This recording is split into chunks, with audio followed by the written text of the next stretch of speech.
இன்றைக்கி நாம் ரொம்ப அசத்தலான டேஸ்ட்டில் சைவ மட்டன் பிரியாணி தான் ஃப்ரெண்ட்ஸ் எப்படி பண்ணுறதுன்னு சொல்லி பார்க்க போகிறோம். வாங்க பண்ணலாம்.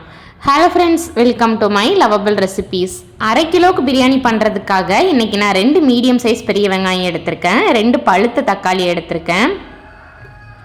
காரத்துக்காக 3 பச்சை மிளகாய் எடுத்துக்கலாம்.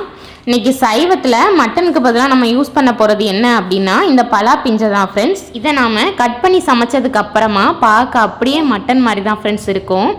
இப்போ நாம் இதை கட் பண்ணிக்கிடலாம். நம்ம இதை வெட்டும்போது இதுலேருந்து பால் வரும் ஃப்ரெண்ட்ஸ், அதனால் கையில் கொஞ்சம் எண்ணெய் தேய்ச்சிட்டு அதுக்கப்புறமா வெட்டிக்கிடலாம். இப்போ நான் இதை ரவுண்டாக வெட்டிட்டு அதுக்கப்புறமா மேல் தொலி இந்த மாதிரி செதுக்கி எடுத்துக்கிறேன். அப்போ தான் ஈஸியாக இருக்கும். பாருங்கள், நல்லா கட் பண்ணதுக்கப்புறமா நமக்கு தேவையான சைஸில் பீசஸ் போட்டுக்கிடலாம். இந்த நடுவில் இருக்கிற தண்டு மாதிரி இருக்கிற பகுதியை ரிமூவ் பண்ணிடணும் ஃப்ரெண்ட்ஸ். பாருங்கள், நான் இந்த சைஸில் இன்றைக்கி வெட்டி தண்ணிக்குள்ளே போட்டுக்கிட்டேன். எல்லாத்தையும் தண்ணிக்குள்ளே போடும்போது இது கருக்காமல் இருக்கும் ஃப்ரெண்ட்ஸ். இப்போ நம்ம இதை பொரிச்சு எடுக்கணும். அதுக்காக அடுப்பில் கடாய் வச்சுட்டு தேங்காய் எண்ணெய் சேர்த்துக்கிடலாம். நீங்கள் எந்த எண்ணெய்னாலும் சேர்த்துக்கிடலாம், ஆனால் தேங்காய் எண்ணெய் சேர்த்து செய்யும்போது அதோட மனமும் ருசியும் நல்லாயிருக்கும். இப்போ இது கூட 1/2 ஸ்பூன் உப்பும் கொஞ்சம் போல் மஞ்சள் பொடியும் சேர்த்து நல்லா வறுத்துக்கிடலாம்.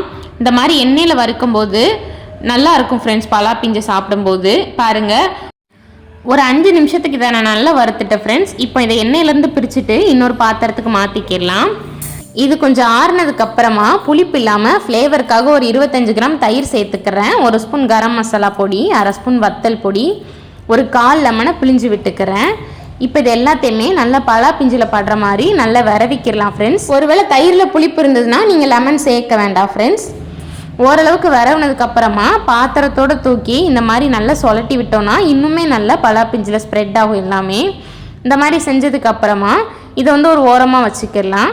இப்போ அடுப்பில் குக்கர் வச்சுருக்கேன். நம்ம பலா பிஞ்சு வறுத்துட்டு மீதி எண்ணெய் இருந்ததில்ல, அதை சேர்த்துருக்கேன். அதுக்கப்புறமா தேவையான அளவுக்கு எண்ணெய் சேர்த்து எண்ணெய் சூடானதுக்கப்புறமா 4 துண்டு பட்டை, ஒரு அன்னாச்சி பூ, 4 கிராம்பு, 2 ஏலக்காய், 4 துண்டு கடல் பாசி, ஒரு பிரியாணி இலையை பிச்சு சேர்த்துருக்கேன், 1 ஸ்பூன் பெருஞ்சீரகம் சேர்த்துக்கிட்டேன். இது எல்லாத்தையுமே நல்லா வறுத்துக்கலாம்.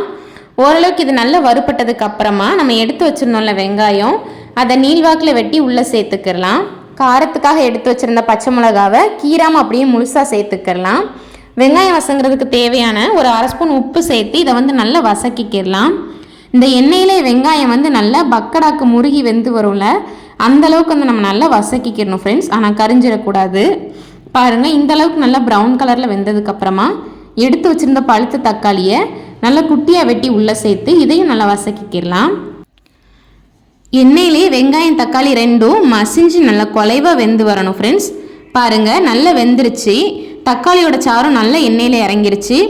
இந்த ஸ்டேஜில் ஒரு கைப்பிடி அளவு மல்லிச்செடியை நல்லா குட்டியாக வெட்டி உள்ளே சேர்த்து 1 நிமிஷத்துக்கு நல்லா வசக்கிக்கிறேன்.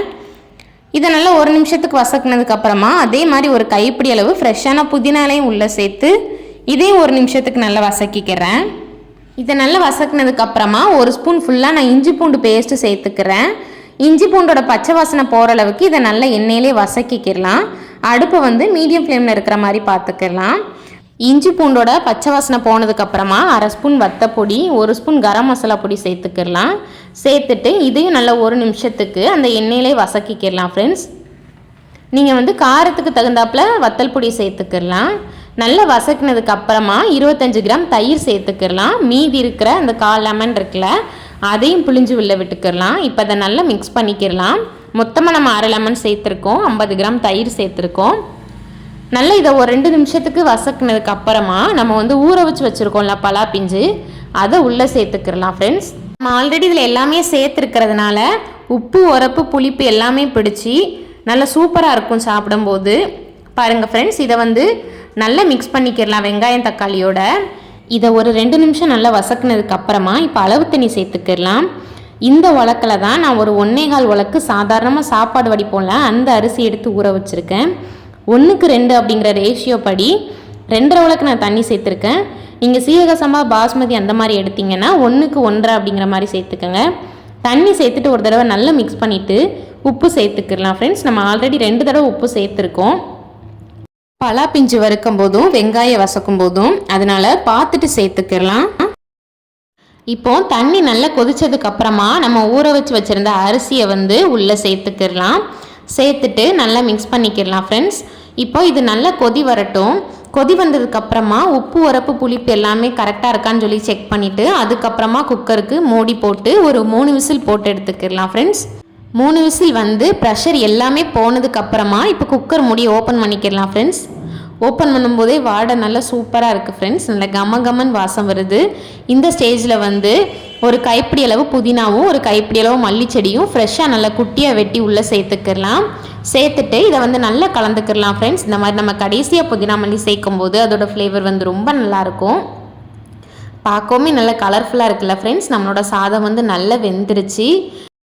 அடியிலேருந்து கிளற நல்ல வாசமாக இருக்குது ஃப்ரெண்ட்ஸ். தேங்காய் எண்ணெயில் செஞ்சால் தான் நல்ல மணமாக இருக்கும். கட்டாயம் இது வந்து சைவ பிரியர்களுக்கெலாம் ஒரு சூப்பரான ரெசிபியாக இருக்கும்னு நினைக்கிறேன் ஃப்ரெண்ட்ஸ். இதே மாதிரி கட்டாயம் வீட்டில் செஞ்சு பாருங்கள். அப்படியே பார்க்குறதுக்கும் சரி சாப்பிடவும் சரி மட்டன் மாதிரியே தான் ஃப்ரெண்ட்ஸ் இருக்கும். பாருங்கள், பார்க்கவே நல்ல டெம்டிங்காக கலர்ஃபுல்லாக இருக்குல்ல. இப்போ வந்து நான் ஒரு பலாப்பிஞ்சு எடுத்து பிச்சு காட்டுறேன் பாருங்கள். மட்டன்லாம் நல்லா வெந்ததுக்கப்புறம் பிச்சு பார்த்தோன்னா ஒரு மாதிரி லேயராக வரும் பாருங்கள் ஃப்ரெண்ட்ஸ். இதுலேயும் அதே மாதிரி தான் பிச்சு பார்க்கும்போது நல்ல லேயராக வருது. அவ்வளோதான் ஃப்ரெண்ட்ஸ். இப்போ வந்து இதை நம்ம சர்வ் பண்ணிடலாம். இதே மாதிரி அளவுகளோட செஞ்சு பாருங்கள் ஃப்ரெண்ட்ஸ். இதோட டேஸ்ட் வந்து உண்மையிலே ரொம்ப சூப்பராக இருந்தது. பலா பிஞ்சுமே நல்லா சாப்பிடும்போது உப்பு உரப்பெலாம் பிடிச்சி அந்த தேங்காய் எண்ணெயோட ஃப்ளேவர் நல்லா சூப்பராக தெரியுது ஃப்ரெண்ட்ஸ். கட்டாயம் ட்ரை பண்ணி பாருங்கள். வீட்டில் உள்ள எல்லாருமே நல்லா என்ஜாய் பண்ணி சாப்பிடுவாங்க ஃப்ரெண்ட்ஸ். சின்னவங்கலேருந்து பெரியவங்க வரைக்கும் எல்லாருமே விரும்பி சாப்பிடுவாங்க, வேண்டான்னு சொல்லவே மாட்டாங்க. இதே அளவுகளோடு நீங்களும் ட்ரை பண்ணிவிட்டு உங்களோட ஃபீட்பேக் என்னோட ஷேர் பண்ணுங்கள். இந்த வீடியோ பிடிச்சிருந்ததுன்னா லைக் பண்ணுங்கள். இந்த லிங்க்கை உங்கள் ஃப்ரெண்ட்ஸோட ஷேர் பண்ணுங்கள். உங்கள் பொண்ணான கையால் அப்படியே மறக்காமல் நம்மளோட சேனலையும் சப்ஸ்கிரைப் பண்ணிக்கோங்க ஃப்ரெண்ட்ஸ். தேங்க்யூ.